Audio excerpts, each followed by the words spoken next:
quiet, numbskulls. I'm broadcasting.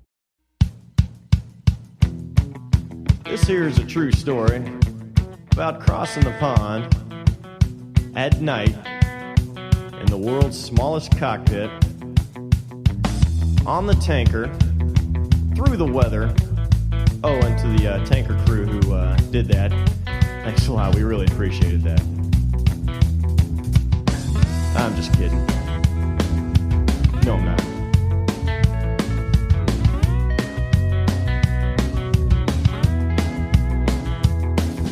Well, there I was, crossing the pond, and you could see that I wasn't exactly fond. So there I was, flying over the first objective of the day during Urgent Fury, the assault on Grenada, watching a guy blaze away at us with a quad-barrel ZPU-4, and there wasn't a thing I could do about it. Yes. What? That's terrifying. Oh, my God. I can't wait to close that story out because, oh, man, what I know and no one else knows yet, but I'm about to tell him is that guy was on the business end of a Cobra attack helicopter. So greetings, everyone. RePete here, coming to you from my new ready room in my house in North Carolina, in New Hampshire. I was in North Carolina last week. Anyway, RePete here. Where's my co-host? Fig, where you at? I'm in Denver, working, sort of. Yeah, I'm in between things. But more importantly, welcome to our guest, X-Man. And that's a terrifying way to start a story. Yeah. Well, best one I had. Oh, I doubt that. There you go. I'm betting there's some other really good ones. So let's get to that. What made you look skyward and go, hey, that looks like that might be something I could do? I think I built model airplanes in high school with a bunch of other friends. They were perhaps better woodsmiths than me, but we all flew them around as radio-controlled model aircraft. I also lived next door. I lived in Reston, Virginia when I was in high school. That's Northern Virginia for those not acquainted. And in our townhouse row, the gents that lived next to me, the family there, was a test pilot. And he was an A4 pilot in his test role. And it just sounded neat to have him explain what he was doing on a daily basis. And he also gave me my first experience slant ride in a Cessna 172 RG. So that was my introduction to flying. And I just knew that I had to get a college degree at that point. Okay. Yeah. And for what? I never used my college degree in the cockpit. I swear to God.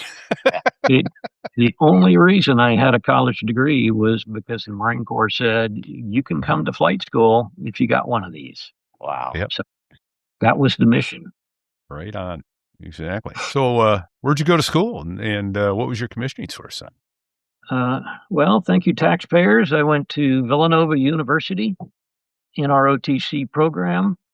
And my claim to fame then was zero. My claim to fame now is that the current Pope, was 2 years ahead of me as a math major at Villanova. How about that? I was a math major, but it went right over my head. So I changed that to general science soon as I could. I did not know the Pope at the time, but there's every reason for me to think that we passed in the hallway. All right. Absolutely. You know, if you'd have just stuck with that math, you could have turned out to be Pope. But that's it. We had divergent views on what was important. Apparently, there you go. That's putting it politely, I guess, huh? Well, also I was closer to flunking out than being the valedictorian. So, well, you never know. The Pope might have been right there with you too. Right. I think he was fairly stellar. You know what they call the guy that finishes last in his medical school class? Doctor. Yes. So good enough. You got that piece of paper and off to, so you did NRTC. You still had to do Bulldog. Was that 6 weeks, 10 weeks? That was 10, 10 weeks I at rupture. believe, for us. Yeah. And, well, yes. And it was eye-opening, and it convinced you that, yes, you did want to fly, you didn't want to hike and carry the base plate or, Right. or Right. things of that ilk. But the whole experience was always, we'll call it fun, but the sergeant instructors were terrifying, as they meant themselves to be. Right. So we had a good class, and it forms lifelong bonds that even today. Right. And we go Oh, to that's right. all sorts of reunions that the guys are still there. Absolutely. Which includes, and I mentioned it yesterday when we chatted briefly on the pre-show, a gent you have flown with was a gent I met in that very same way, and he's my oldest son's godfather. So, like you say, lifelong bonds, they kind of stick with you. So, Sir. Fantastic. So, any funny stuff from Bulldog? Well, were you a main side, I assume? It was main side, and you would go through the Quigley special, and then someone would say, okay, stand over here, you 60 guys in a row, and use the fire hose to wash the mud off, which was equivalent to knocking you over while it must wash the mud off.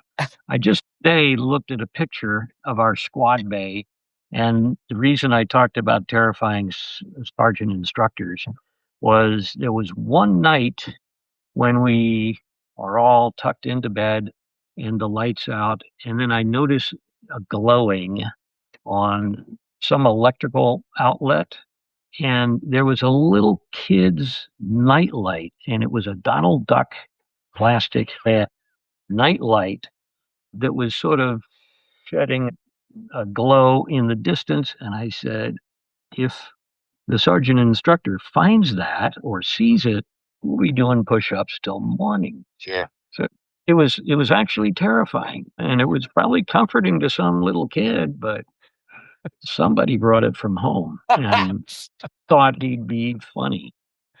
And fortunately, as far as I know, the sergeant instructors never found it, and it was taken off before it could be discovered later. Right. Oh my Who God. But I can't does even that? imagine. Who does that? Come on. Somebody with a sense of humor, and they probably still have one. And it would have been funny, but it was just painful to wait for the wrath, which Right. never came. But that being said, the wrath was always funny when it was happening to somebody else. Yes, when somebody else's wall locker was being knocked over, dominoes. Yeah. Right.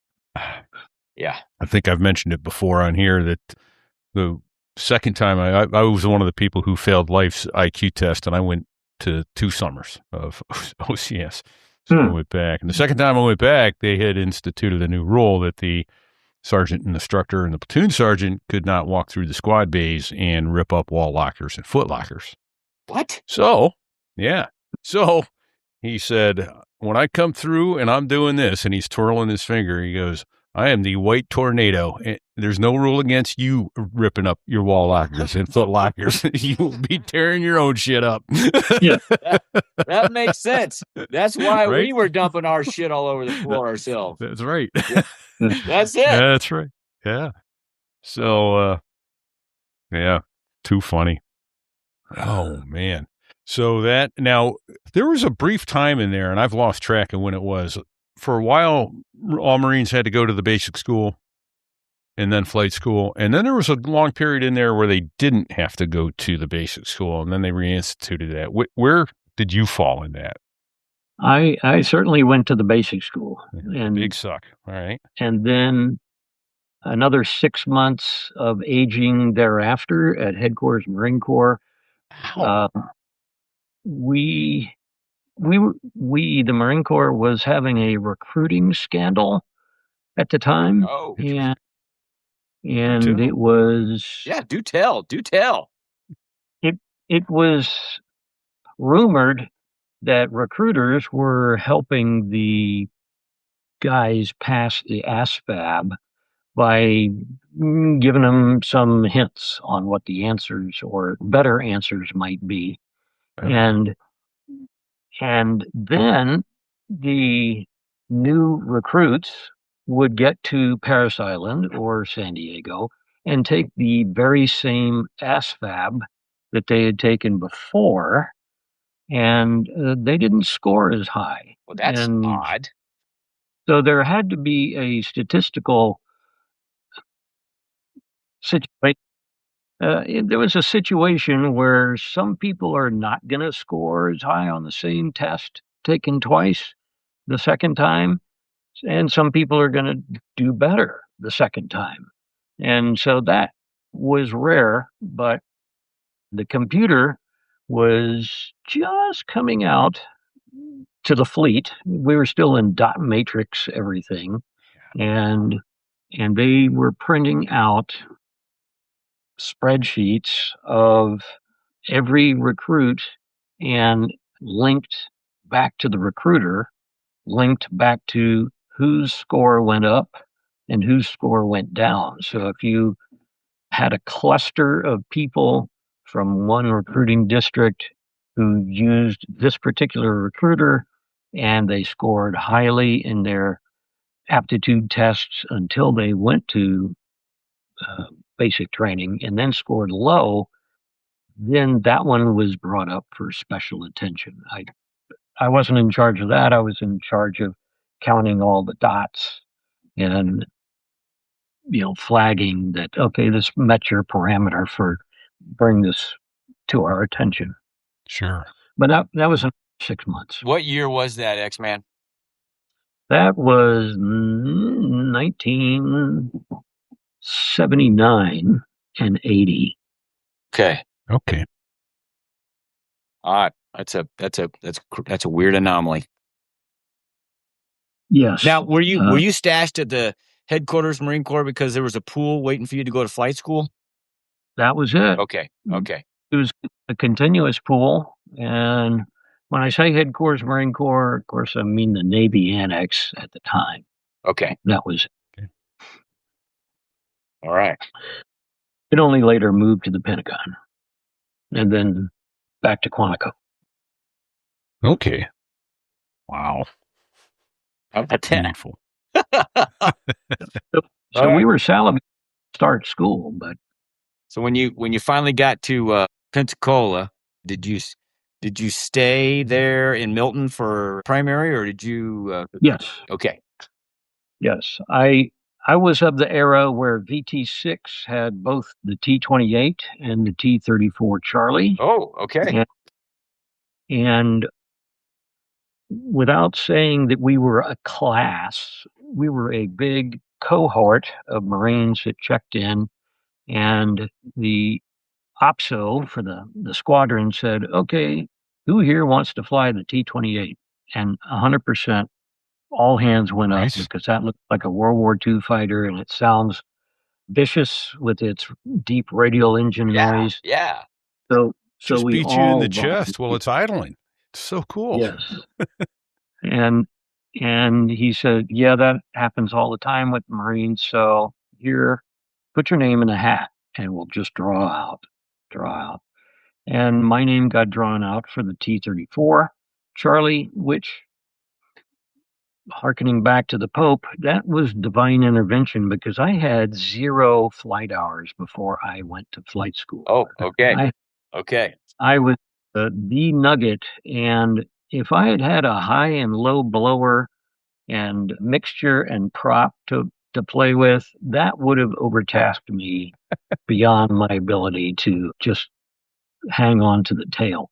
Fair enough. So, okay. So it was a good turnout. Okay.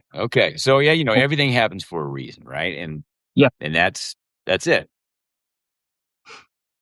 I needed the help. So, and that was the form it came in. So I was also a VT6 alumni just a few years after you. Let me see. Mm-hmm. We were there in 1980, so I was 8 years after you. I was there. Very neat. Probably flew the same damn T-34. I was impressed years later when I went back and saw how big the attitude gyro on a T-34C is. It's like a basketball. And Right? and then by then I'm in the Cobra, and it's a thumbnail. Yeah, right. You could cover it with your thumb. Isn't that something?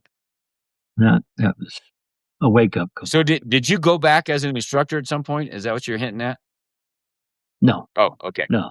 I just, whenever we do a cross country, which was part of the come back to Pensacola to show the new students what a fleet aircraft looks like. Sure, yeah. And so we said, well, it was fun the first time I went, so let's go back. and then you'd see what the T-34 looked like once you knew how to fly, quote.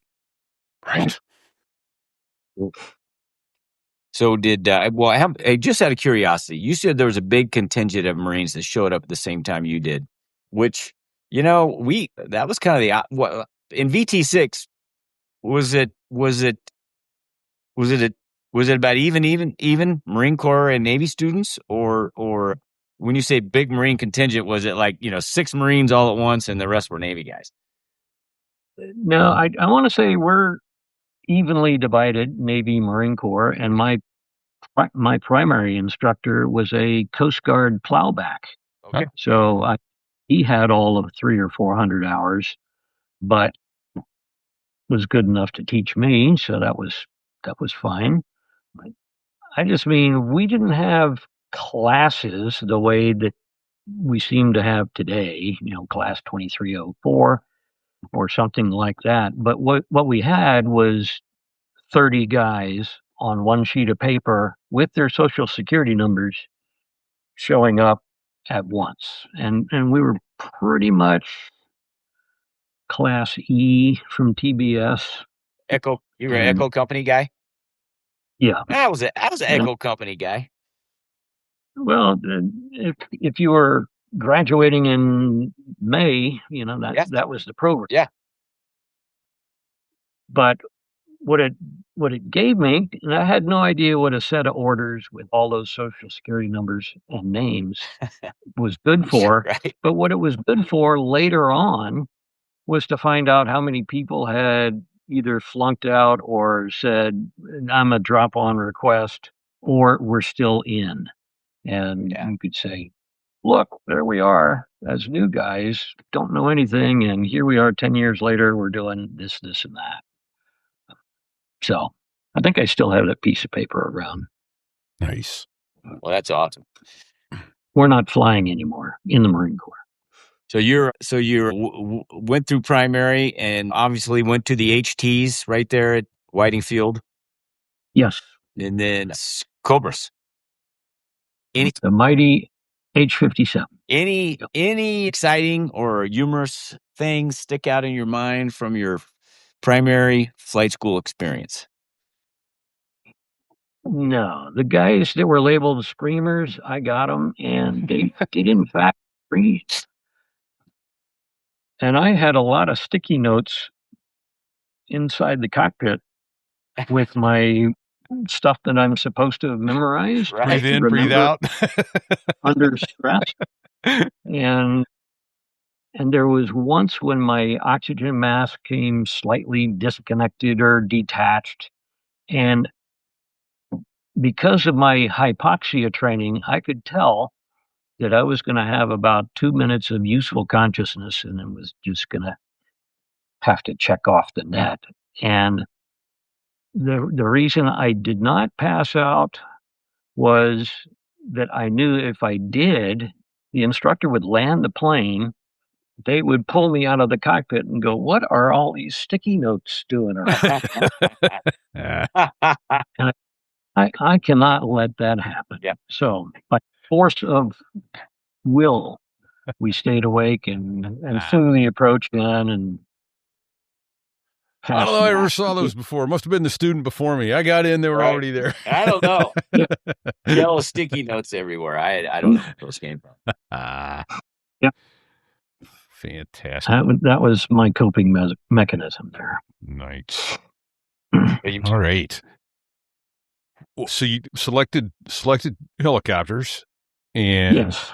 did you have any eyesight on whether you wanted to fly 53s or frogs or Cobras when you did that? Or I think I was doing fairly well in the Huey. We had the H model Huey there.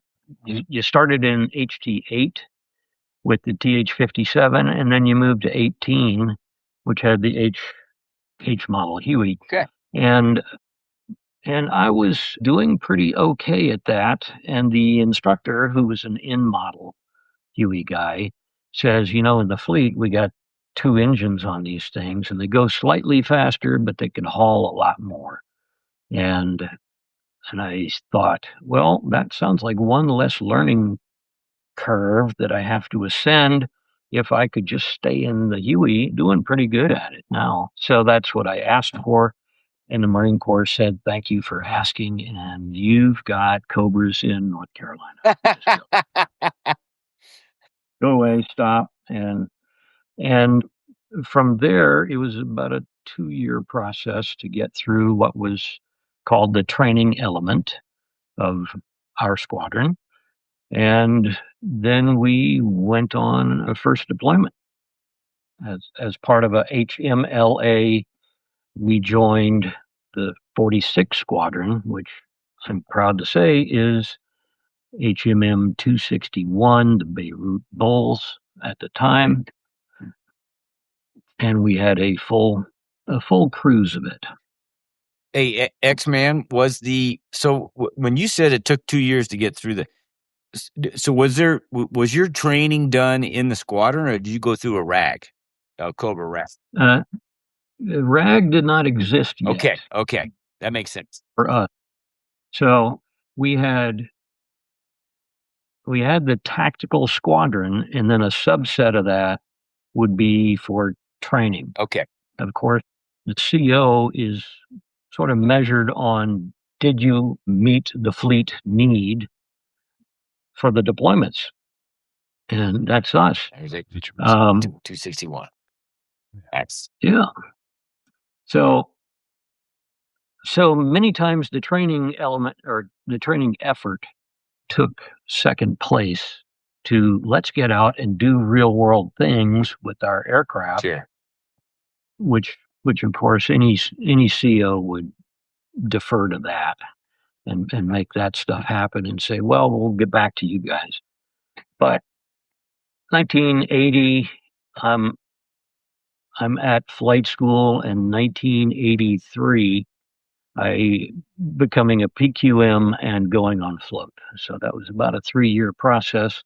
And the Marine Corps recognized that was, quote, too long to make that happen, and fully embraced the RAG, or replacement air group, or training squadron.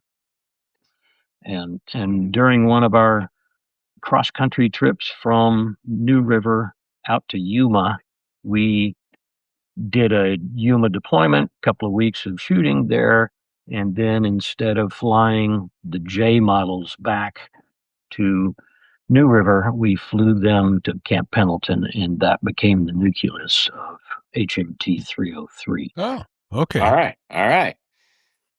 So they got those. Then what'd you have when you got back to North Carolina? It upgraded? Well, then we had the T model, right.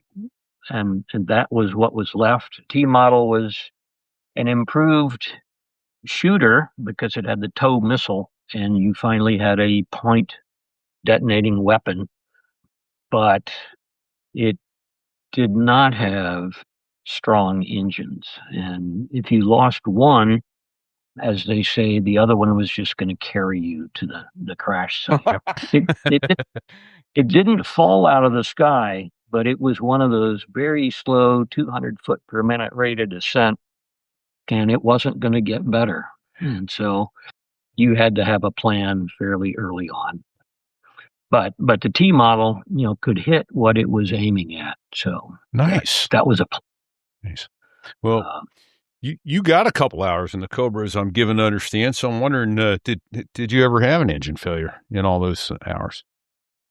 I did in the J model. At that point, I'm an instructor at 303, and the J model is twin engine, and it fortunately degraded gracefully, as we say. It didn't explode. It was just the spline on the fuel pump broke.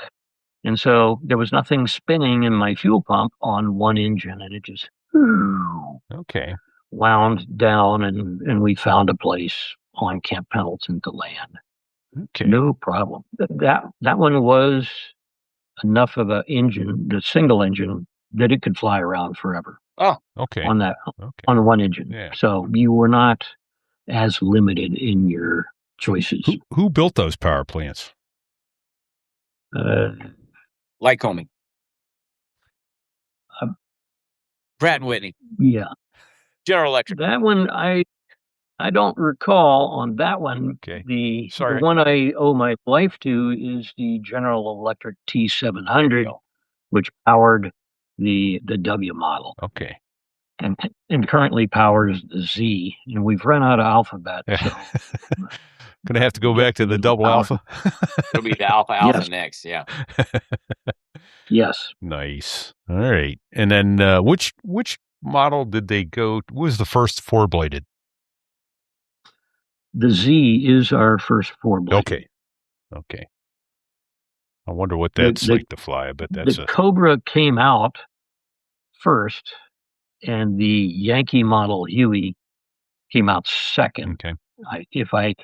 I think I have my numbers correct.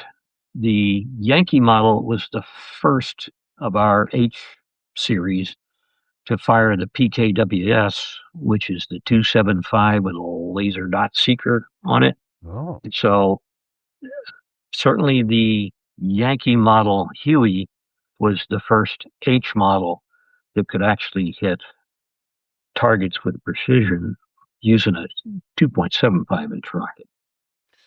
I got a quick question, and you may not be able to answer this, but thinking of sending weapons downrange from a Cobra, there was a video out, geez, it had to be 20, 25 years ago now, and I'm 99% sure it was a Cobra, and you hear Master Arms armed, and the other pilot goes, -2's in front of us, and the missile rips downrange. And I think it was a TOW, and he goes, that was -2's right in front of us. Bad move.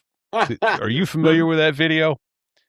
I am not. No? Okay. But I'll try to find. I'm familiar with the scenario because we had the same thing happen in the real world with a 53 blocking our vision of the beach on Grenada on day 2. But the missile is fairly steerable. I mean, you put the crosshairs on the target and you leave them there. But if your screen fills up with 53, then you sort of drop your crosshairs and drive it into the water. Gotcha. So that you can't see it. Okay. This one is a picture of. If you want me to go into it, please. Yeah. It's day 2 at Grenada, and we have been informed that there are medical students who we neglected to pick up because we didn't know they were on this side of the island. And we, being 261, are told what we've got, because that part of the island is the Army's, as far the U.S. Army's, as far as their area of operations, but they don't have a whole lot of aircraft there to carry guys around. Okay. And the Cubans are basically on this ridge line, we'll say, and they're surrounding that sort of white building, which is pretty much a dorm. Okay. And our CO and the Ranger Battalion CO get together, and in the space of probably half an hour, they come up with a plan to fly in 46s, the Rangers in to secure the area and get the students on board the 53s. So the first wave is going to be 46s with Rangers. The first wave leaves, give us 20 minutes, then the 53s come in. And what you can see on the left side of this picture is a 53 at maximum angle of bank, just pulling pitch to depart the area. And so that's full of students who are being rescued. There was not a student scratched or killed during this operation, which was very neat. On the right side, just at the beach line, although it may be hard to see in this particular picture, but it's a 46. It's got broken blades, because this landing zone is called an LZ, let's see, with some level of optimism attached to it. It's not big enough for a 46 to land on. And as the front end of the 46 is on the sand, the back end with the ramp down has got breakers rolling in the aircraft from the stern going forward. And in the moment, if you're a 46 driver and you've got breakers coming in and sort of people floating out, your grunts floating out, you say, look, I think I can get closer to that tree that's right ahead of us. And the tree, as you get closer, is bending over. And so it's bending to your will. And you're going, hey, that's great. So let me scoot up here another couple of feet. Well, what that is the rotor downwash is blowing that tree over so that your blade can go right about there until you lower the collective, at which point. And then the tree that decides to palm straighten tree back up. That nice springy palm tree comes back and it breaks the blade in half. That's embarrassing. There's a good story to it. So once the blade breaks and we're out, it becomes a ordnance magnet. So they're dropping bombs, not bombs, but mortars if they could, and they're shooting at it. And it's got a million holes by the end of the day. So things are happening fast. The students get evacuated. Nobody's hurt.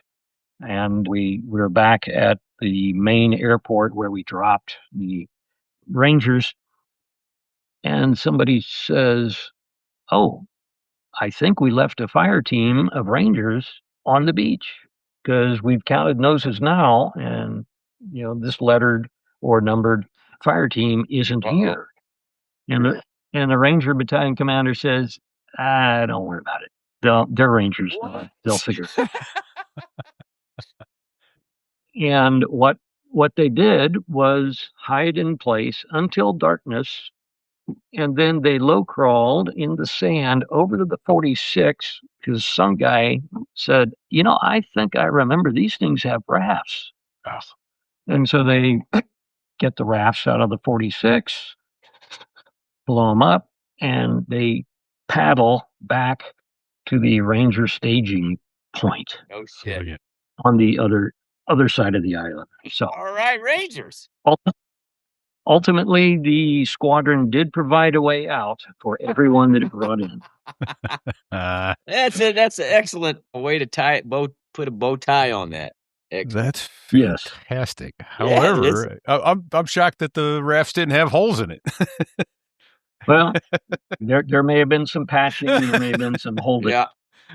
But wow. Oh. But it all worked. That's great stuff. Hey, so while you're telling that story, and forgive me, this is just for comedic purposes only. You're the only person we've ever interviewed that was actually involved in Grenada. So obviously you had to have had come in contact at some point with Gunny Highway. It was very, very neat to see the movie and to notice that everything that was in the tropical Grenadan lush forest was mirrored exactly in the desert of Camp Pendleton. What are the odds? What are the odds of that? It's one of those movie magic Yep. things, and then as it's going on, I'm realizing, well, they're making the movie 50 miles up the road in Hollywood, so of course they use this place. Yeah. Yeah. So That's funny. Sorry, I had to do that. I couldn't resist. no, he's still an icon. That's why, that's how we learned though, Fig, in dogfighting to, do aileron rolls to get the guy off your tail. So Or you put your speed brakes out. Your speed brakes out, they fly right by. you go right by it. That's right. Top Gun taught us all. Do. That's Oh right. man. That's right. Too funny. Too funny. All right. So, geez, yeah, that was 1983. You'd been active duty about 3 years by then. So, Or in the fleet. In the fleet, yes. 3 years. fleet. That's pretty awesome. And you talk about timing, because Grenada was, kind of a small operation. I'm sure you're the envy of most Cobra squadrons that, on the West Coast Cobra squadrons that weren't involved. And I mean, there was no combat action going on during that time frame. There was a long time, but with no combat. Well, except that we were in Beirut in the peacekeeping role. Beirut, the bombing was in 1983. I don't know what happened. That was in the fall. The barracks got bombed in the fall. And when was Grenada in the spring? No. So we leave from Morehead City, and we're going to go to Spain to do an exercise. And yeah, that's the way that happens. So it's October 20th or thereabouts. And as we're headed east, as part of that going to Beirut. The peacekeeping. Yeah, effort. but it was a MU. You were part of a MU. Yes. The 26th MU? 22nd MU. 22nd. So what happens first is internal dissension in Grenada. Some political enemies get shot. We're going to declare a 24-hour shoot-on-sight curfew. We, meaning the Grenadan Maurice Bishop, and Reagan pretty much thinks a bunch of college students aren't going to abide by a curfew at night. So what's going to happen ultimately is somebody's going to get shot, and then we're going to have to do something bad. So why don't we just do that first? So we are headed towards Spain. We get turned due south, go to Grenada. In the process of going to Grenada, the barracks gets bombed. Oh my gosh. Okay. And some folks think that, well, if you didn't know the sequence, you think, well, we're going to take on Grenada as revenge for having our guys blown up in Beirut. But they're two separate missions. Sure. But our Grenada assault is all of a 4-day-long event, and then it's flank speed back to the Med to pick up that mission. The battalion that got blown up was not replaced, but another battalion is flown in to be a placeholder so that we can get there with the right firepower of a MU and do all that kind of stuff. But that's all October of 1983. Okay. I had forgotten it was that condensed, but now that you mention it, I did too. Yeah. I read a book recently on the Beirut, on the Marines in Beirut, and so I knew it was in the fall. I couldn't remember when Grenada was. Yeah. Well, we got our little name chiseled on the Iwo Jima monument, so it's a thing, and it's I want to say in the what? In the psychological benefit of having gone to Grenada, it's a win in everybody's book. We're told to go there, we're told to take this, we're told to stop that, rescue these. All of that stuff happens, and we get to say that we won one. Sure. And that is definitely a plus for all of our careers that had this. It all worked well. Right. Yeah. No, we did have some casualties, and we had them on the Cobra side, but as far as the mission went, the mission was accomplished well. Yeah, and you're right that it did seem like we had a win, and we needed a win because the whole Vietnam, which was the previous conflict, really didn't end on a high note. Right? That's an understatement. It wasn't a we won. No, Yeah. it never really won. It never really Yeah. finished on a high note. Yeah. And I'm gonna even venture to say that when you started OCS or when you went to Bulldog, that was the tail end. I mean, that was the reformation of our modern day force from the Vietnam era. I certainly think that, and all of my flight instructors were Vietnam veterans. That was at in the HTs as well as in the fleet squadrons. Anybody that was an instructor had been there long enough. They dipped a toe in Vietnam. So we had that's a great point because those guys are obviously had some experience in the airplane, and we had Jeff Moss on, and he flew peacetime Cobras for the most part. Now I'd say that, and then he went to Iraq, but he said that it wasn't until he started flying with you guys at the Heritage Foundation that he learned what a Cobra could really do. So I was like, whoa, the Army doesn't fly them like this. Well, they bought 1,000, and the Marine Corps had 100. Wow. And we had two different philosophies. They bought 1,000 because the Russians had so many tanks that are going to come through the Fulda Gap that we need 1,000 with tows to attract them all. And so that's the age of turf and snooping and pooping behind tree lines and ridge lines and all that kind of stuff, and being 5 to 10 feet off the trees. I didn't know until I read the Army -10, which is a NATOPS equivalent for each machine. They had a paragraph in there that prohibited running fire with tows because we're trailing wires out and they get wrapped up in the tail rotor and all that kind of stuff. It doesn't bring down the aircraft. It just looks bad.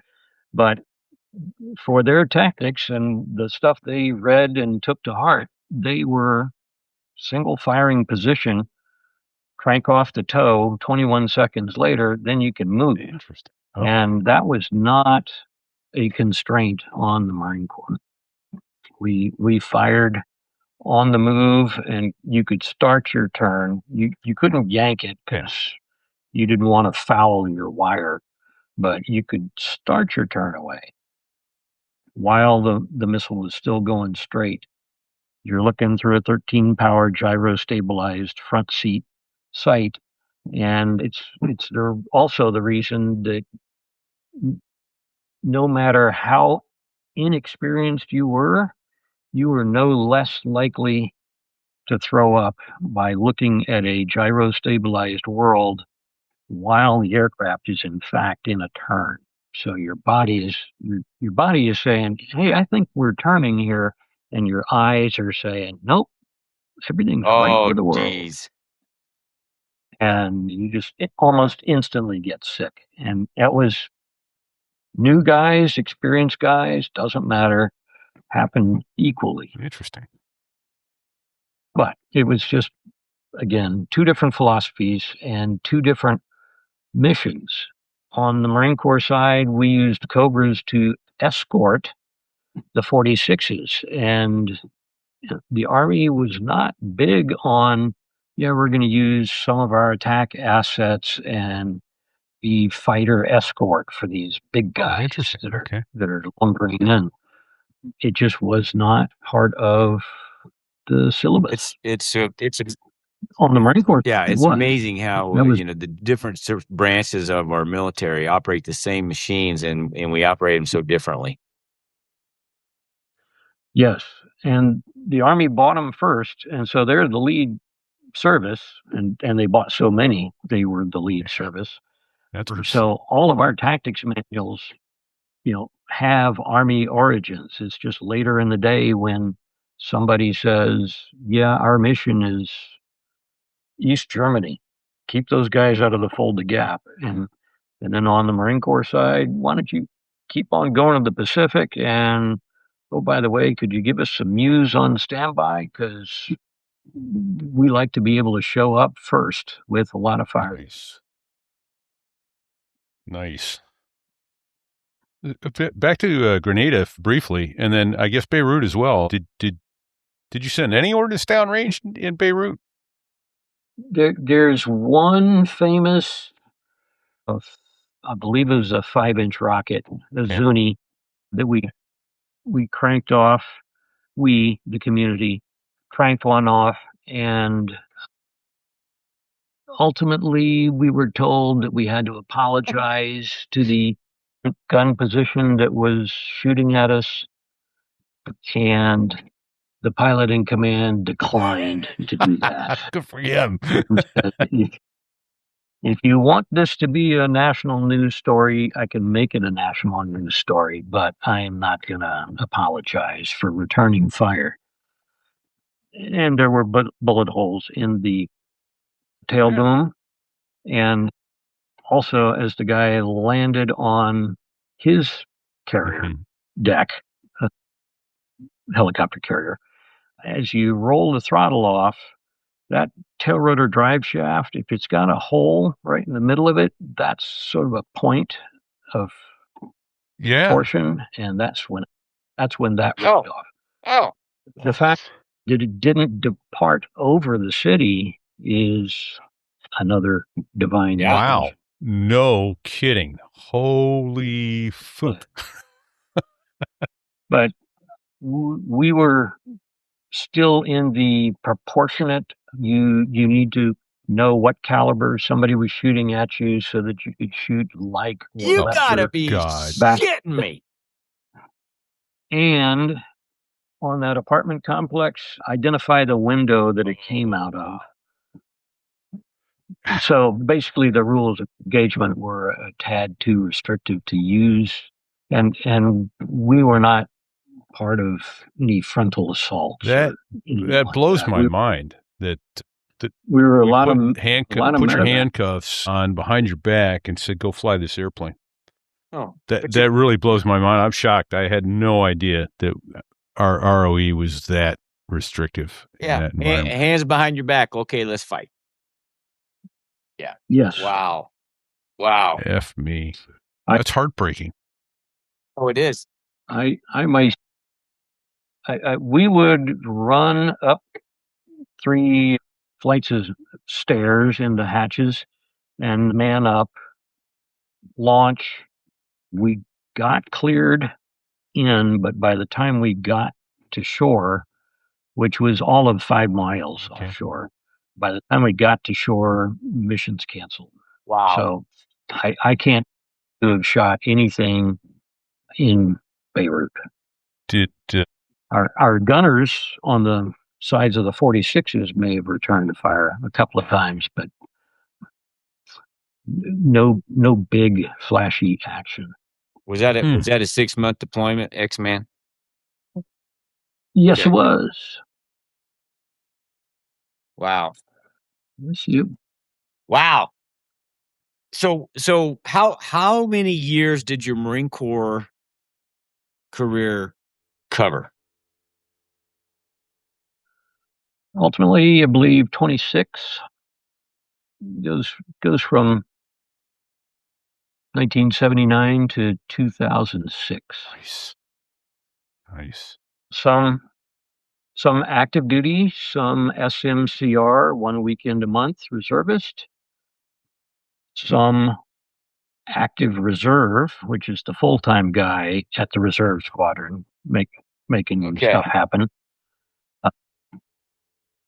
And then about 3 times as a retiree, recalled to active duty during Iraqi freedom. Oh, I've always heard about guys getting called back to active duty in retirement. How in the hell does that work? I don't even understand that. Okay, so first you tell your boss that, hey, this is an involuntary activation. I gotta go. It's the government telling me. And that's what you also tell the wife. And on the other end, you tell the squadron or the group or headquarters Marine Corps that's looking for people. You go, please, there's combat going on. I hear the sound of the bullets. Let me go. Yeah. Amazing. And that's how it's done. All right. Amazing. All right. We've been going at this 50 minutes already, so I need to take a moment here and chat about our sponsor, DC Artworks.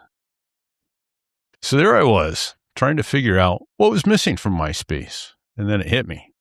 Not a painting, not a print, not something I'd seen 1,000 times before. Steel. Custom steel. My steel. That's what DCArtworks.net does.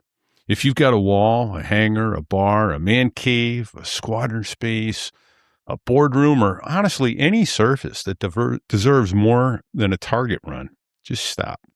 Go to DCArtworks.net right now.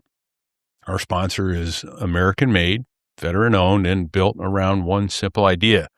Your imagination is the only limit. Derek Combs is the man behind the metal, and what he does isn't decoration, it's fabrication. Precision, laser-cut, hardened steel, hand-finished, built to last, and built to impress. And boy, does it ever impress. But here's what separates DC Artworks from every other metal shop you've ever scrolled past. Derek's work is custom, almost entirely. You don't pick from a catalog and settle. You commission. You describe it. He builds it. Logos, call signs, squadron crests, business branding, anniversary pieces, one-of-a-kind gifts. If you can picture it, Derek can cut it. And the quality? People don't walk past his stuff. These pieces are amazing. People walk up to them. They touch them. They ask questions. That's the Derek Combs standard. The design library at DCArtworks.net is there to get your wheels turning, but the real magic starts when you hit that contact button and tell him what you want, because the thing on your wall shouldn't exist anywhere else in the world. And with Derek, it won't. He's also a military GPC vendor, one of the most competitive price points in the business, and with bulk and repeat discounts on top of that. And for our listeners, the code STIW gets you 20% off every order, every time, forever, even if something's already on sale. So that's at DCArtworks.net. Every order, forever. Now, that's not a promo. That's a handshake deal. Go to DCArtworks.net, browse long enough to get inspired, and then contact Derek and tell him what you're thinking. Your only constraint is your imagination, and knowing Derek, he'll probably make it even better than you pictured. DCArtworks.net, code STIW, 20% off, always. And thanks to DCArtworks.net for sponsoring this episode. Oh, I thought I lost Fig. I think you're still there, Fig. I'm here. I can't see you. Yeah, Can you hear okay, me? cool. I'm here. Yeah, we're with you. So I'll get back. Yeah. I got some amazing whiskey glasses for Father's Day done by Derek from my son. So squadron logo on them and my call sign on the back. Yeah, cool stuff. So yeah. Uh-oh, I muted you there, X-Man. All right, got you back. Sorry about that. So we left off coming back from Beirut, fighting with your hands behind your back. I'm stunned. I am absolutely stunned. I had no idea that our Marine Corps in the mid '80s under President Reagan had that kind of constraint put on it. And I realized the geopolitics of the world were kind of screwed up then, as they are now. But putting Marines in harm's way and then not letting them fight just pisses me off. Yeah, that's wrong in so many ways. It's not even, you can't even make it right. Yeah. And I will say that we did bow to conventional wisdom when somebody said, well, they're shooting at me from the apartment complex over there. And we said, okay, tanks up, a couple of rounds there, please. And snipers stopped. Yeah. Weird. Oddly enough. Huh. Well, what are the odds? And most of the grunts already knew that was going to be the case, but it's as if we were proving it anew each time that had to happen. Wow. Isn't that amazing? Yeah. What I stepped off briefly, and Fig may have been asking you that already. Do you have a total number at the end of your Cobra logbooks? Oh, I didn't ask that yet. Oh, okay. I actually don't know what it is. It's in the 5,800, 5,900 hour vicinity. What is amazing, since you've had Jeff Moss on here, is that the Army Aviation Heritage Foundation, which does assault demonstrations at air shows, we just finished our biggest show of the year, which is in Dayton last week.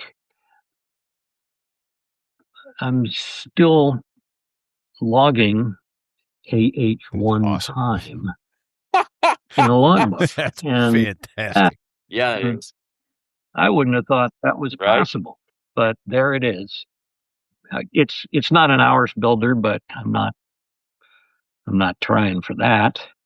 But it is phenomenal to just Yeah. be able to keep There a you go. hand. That is pretty cool. Do you mind if I ask your age? 69. There you go. All right. 69 and still cranking time in an Hey. AH-1. When you were in the reserves, did you happen to serve with Grover? Call sign Grover? Ha! Oh yes. You know, he's Oh, shit. a Okay. former squadron mate of ours in the VMA 223. Donnie is. Matter of fact, we saw him a couple of weeks ago at the Sundown. At Yeah. the Sundown. Yeah. Yeah. At the Sundown. One of my more memorable trips from the war on drugs, which is basically us visiting all these nice Caribbean islands in a T-700 powered W model Nice. Cobra, in my case, and flying over the treetops at 10 or more feet. It's a phenomenal way to sightsee. But anyway, I'm there on one island of Dominica, and the sun goes down, and I'm flying with Don. He's in the back. He's pilot in command because I think he's the CO at that point. And it's just darkness to another island, but it was a wonderful time. And he and I had some excellent flights over Dominica and Grenada. How about And that? went back, and oh, that's the other point I'm supposed to remember about Grenada. Not only was it a quote win by our definition, but the 25th of October each year is their Thanksgiving Day. Ah. They didn't have Thanksgiving Day, and after the action, they said,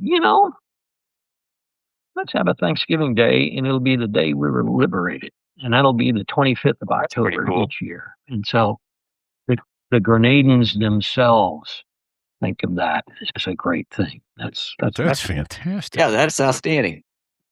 I didn't know that. that's my data point, Grenada. Oh.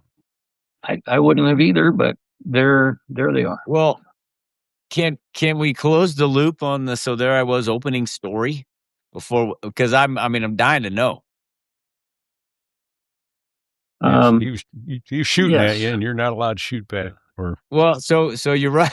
So yeah, could you set that up again? Because after you said it, my palms started sweating, and I kind of forgot. It was a long time. right. So we have two objectives. There are two runways on our part of Grenada. We've got Pearls, which is our objective. And from the night before, we have some intel that there's a hill mass with a gun emplacement on the top of it overlooking the runway. And so we're doing the initial assault, starting out on goggles, which was difficult at that stage of the game because not a lot of people had a lot of time on goggles. But we are coming around. We've reconned the area. The LZ that we're supposed to drop our 46s in is in the middle of a racetrack, like a horse racetrack. But all the vertical aspect intel photos that looked down and made it look like there were bushes. What the bushes were the tops of palm trees. So our fixes did not have space to actually go in there most places. So we've looked around. There's no bad guys there that we can see. And then we're going to go, the Cobras are going to go scout this area with the LZ and this gun emplacement, which is we can't tell at the time, but it's a ZPU-4, which is a 14.5 millimeter quad barrel gun. Each barrel fires independently. It's firing about 300 rounds per minute out of each barrel, so it's maybe 1,000 rounds coming up there at you. 14.5, because Google would do the math for me, is a 57 caliber round. So it'll put a big dent in you if it hits. So we're starting low because we're scouting the runway, which is clear, and then coming up around this peak. And as I can see the bad guy and the four barrels just smoking as stuff is coming out the front and stuff is coming out the back, it's all smoking at us, but the tactics of a helicopter are such that if I'm looking at the target through my rotor system, I actually can't shoot it because our gun doesn't elevate. Well, that's probably a good thing. So, engineers were thinking good about that. It's one of those things we practiced all the time. We would call it a wagon wheel, which is just us being on the outside of a turn. And we would tell ourselves, go slow, because the faster you do a circle, the more angle of bank you got. And pretty soon you're looking at the bad guy through your own rotor system and you can't suppress anything. And that was instantly repeated and memorable. And okay, we're not going to do that anymore. And we pull off and come around, and I line up because I was in the lead aircraft, Cobra, doing the escort mission. Pull the trigger on our 20 millimeter gun. I get 3 rounds. Oh, geez. So the sprockets aren't aligned correctly or whatever it is, but it's 3 rounds. I do have 40 2 3/4 inch rockets on the wings. And the only reason I know that I brought 38 of them back is I fired 38 is because I counted all the ones that were still left. they're electrically fired and lit off, and we pressed the buttons as many times as the rockets would take, and there weren't any more rockets Outstanding. to come off on that one. I will say after that first one, we were shooting a 2 3/4-inch rocket that has a 10. Let's see.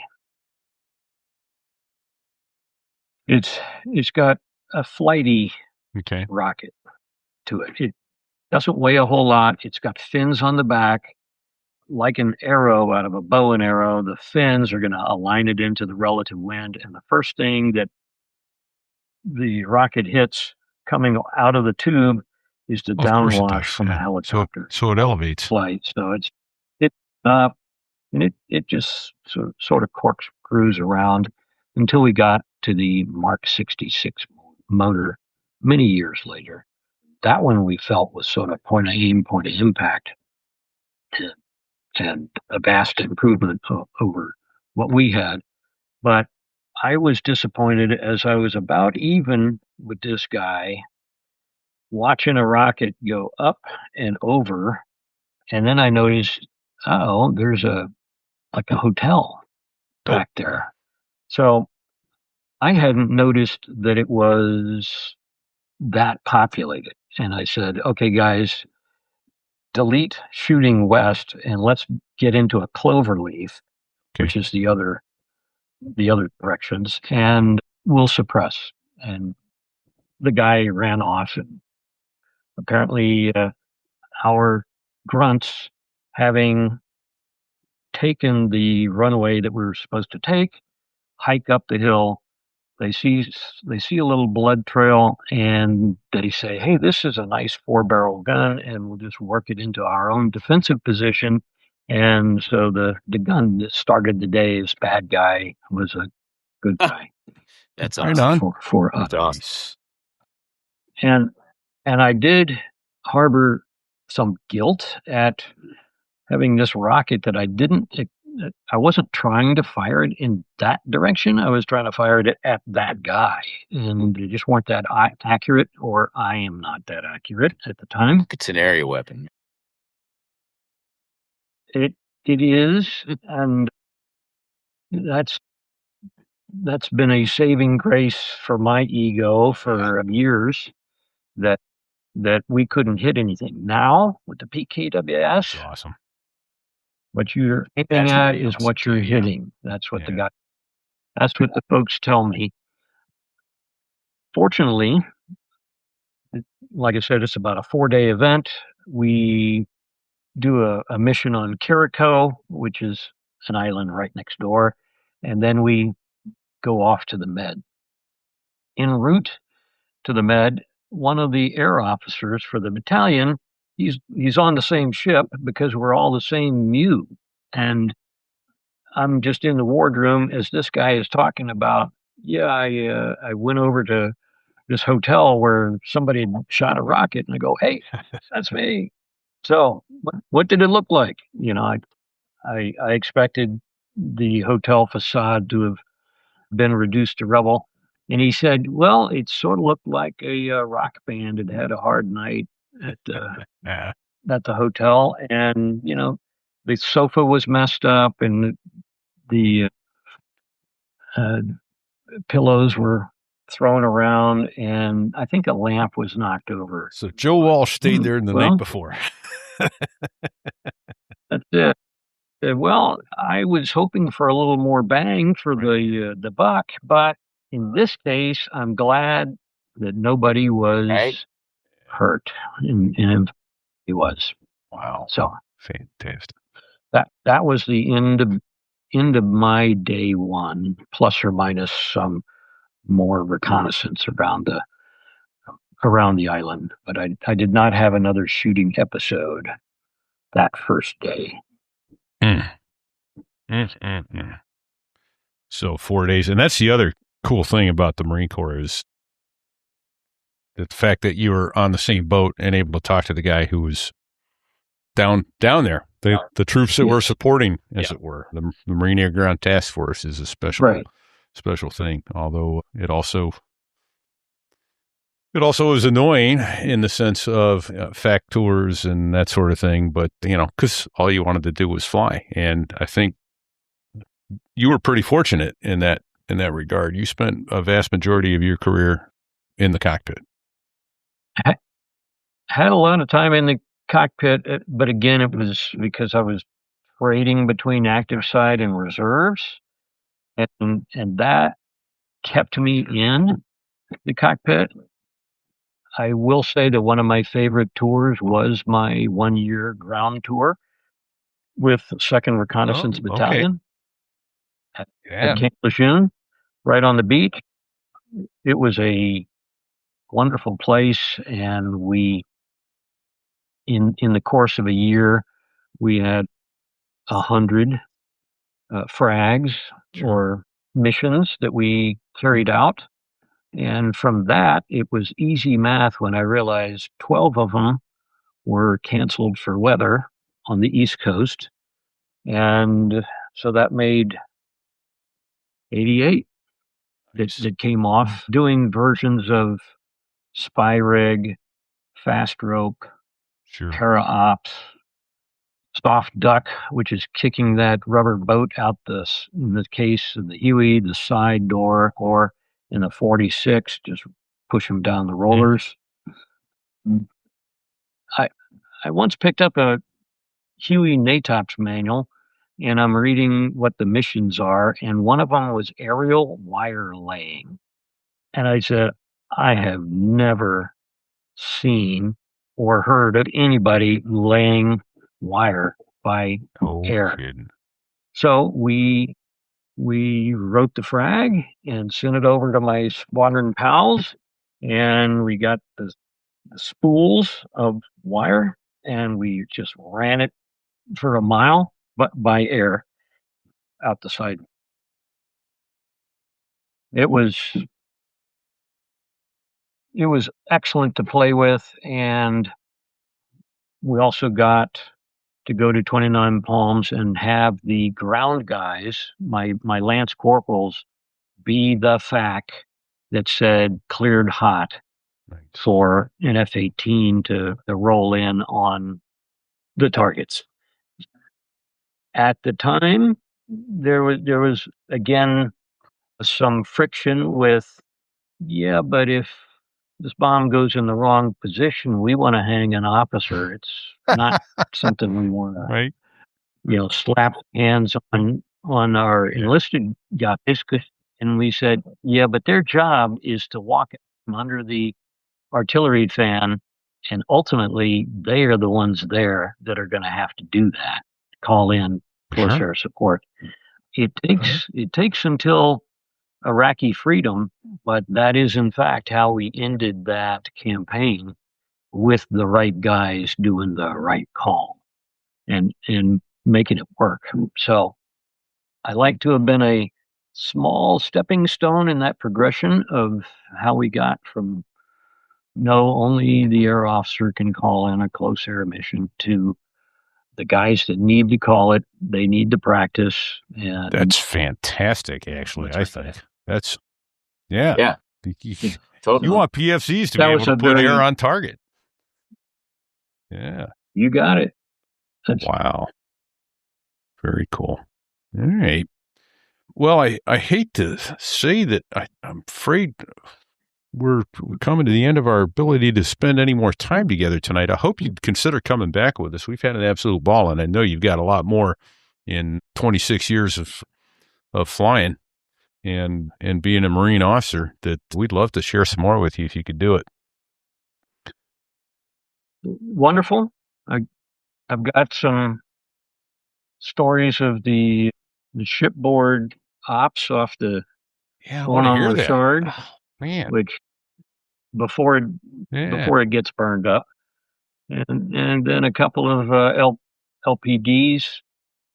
Right. Our favorite little ship. You tell you what? Can you tease us with one off the bottom of Shard, and then we'll wrap it up, land the plane.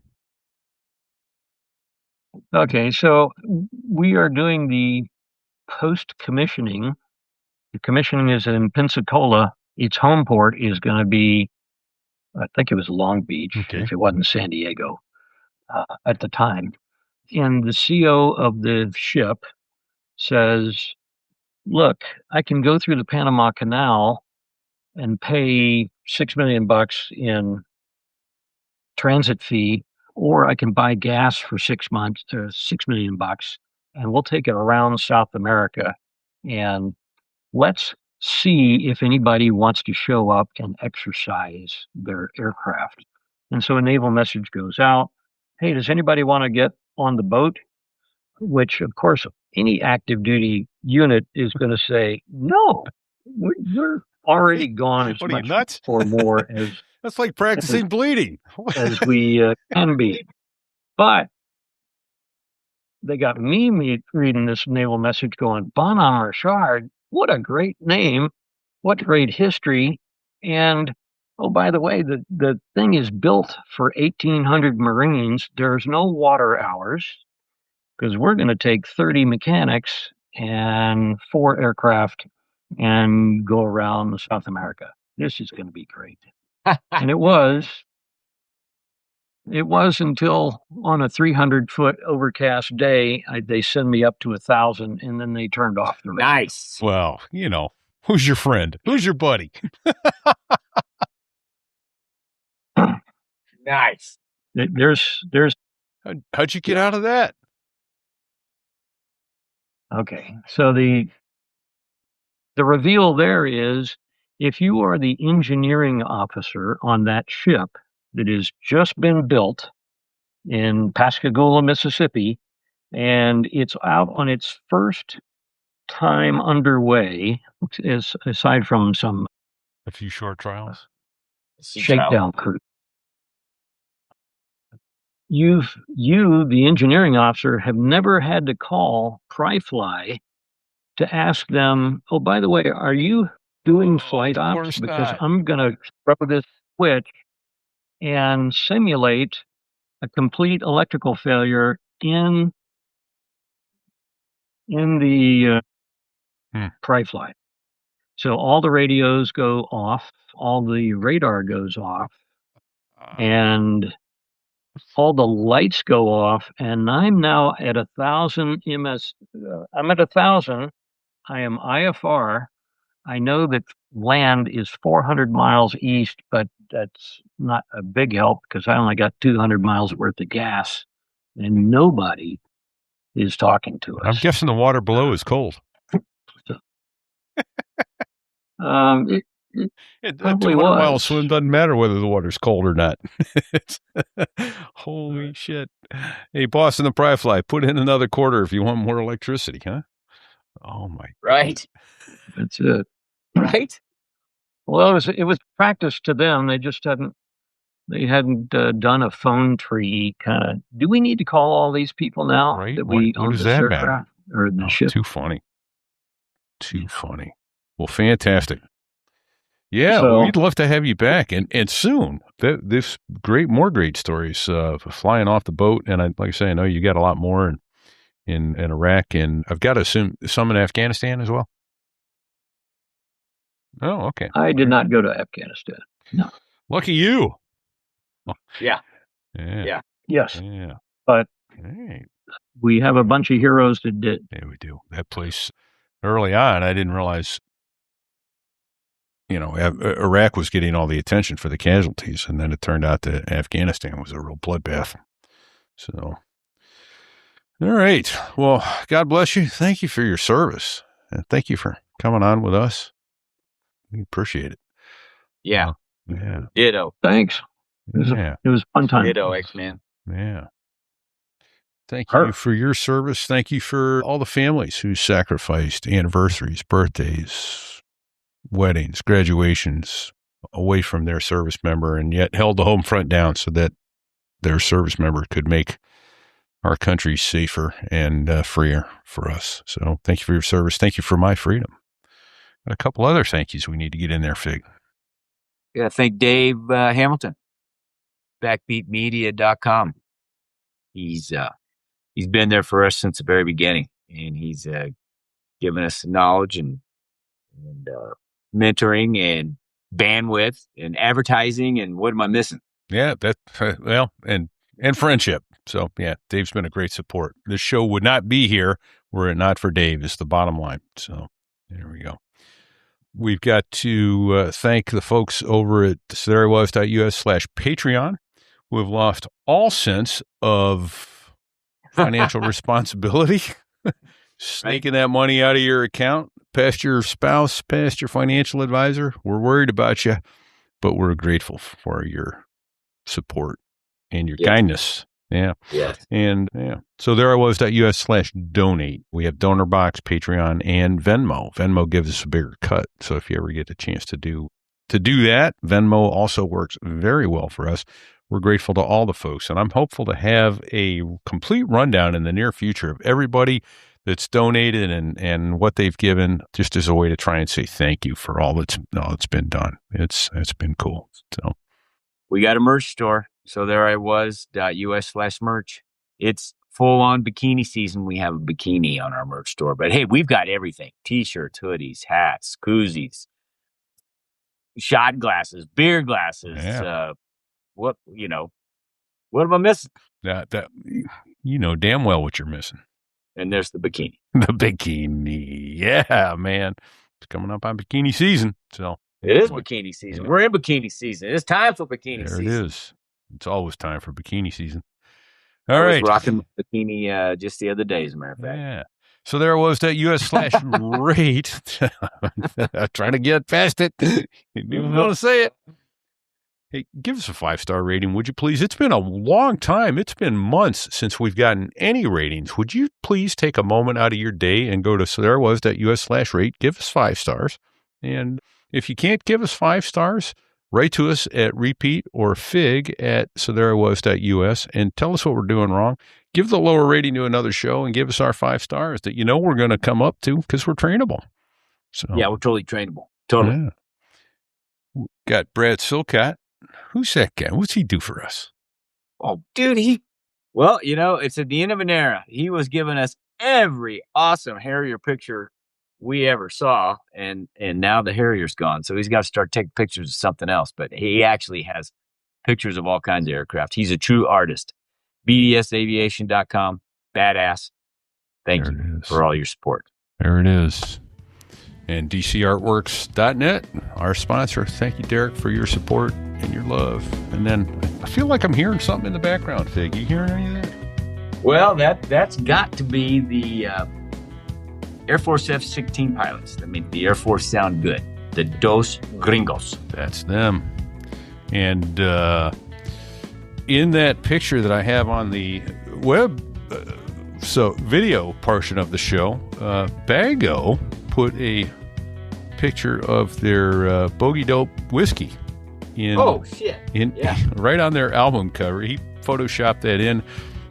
Prayers out to Bago. He goobered up his left knee pretty bad today. Things are broken in there, torn, popped and snapped and all that stuff. I told him to put some dirt on it and walk it off, and he said, man, there's shit that's broken and his knees are size of basketball. Good. So love and prayers out to you, Bago. Sorry you couldn't be here with us tonight. Hope you're on the mend soon, my brother. So, hang in there, Bago. Yeah. So I don't know. Any advice for our listeners until next week, Fig? Well, in X-Man's theme, don't sit on the collective. Don't even lean on it. Don't do it.